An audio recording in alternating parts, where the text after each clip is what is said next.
Do we allow a segment of the population, reasonably small? There's been about 180,000 glyphosate lawsuits.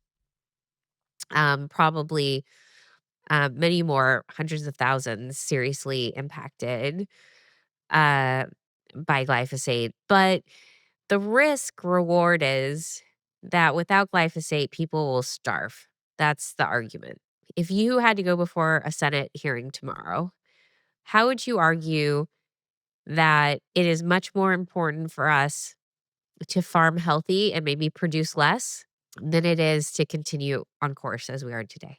Well, I think one really important thing is to point out that farmers in Europe that grow basically the same varieties of corn and soybeans as farmers in America, but in Europe they don't use genetically engineered seeds and they don't spray Roundup at anywhere near the rate and volumes that are common in the US, and, corn and soybean farmers are just as productive in Europe. The fact of the matter is, I mean, there for farmers that wanna use herbicides, there are many alternatives.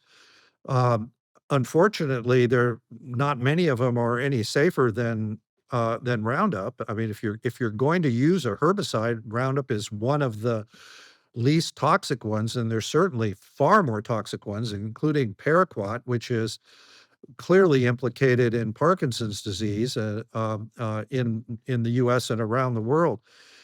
But farmers can manage weeds with far less herbicide.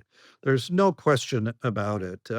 Organic farmers manage weeds without any herbicides. And, do they have to do some different things? Yes. They spend less money on herbicides and spraying them, and more money on other practices that are known to, also be effective. So, er the degree of dependence on herbicides in the United States, it's a choice that we've made, and, it's a agricultural technology that's been, approved by the government and sanctioned by regulatory agencies, and unfortunately, it's the only way a lot of farmers know how to control weeds. So to substantially reduce, reliance on herbicides in the United States is and to really begin to restore soil health and, get farmers growing more diverse rotations, which are needed for lots of different reasons.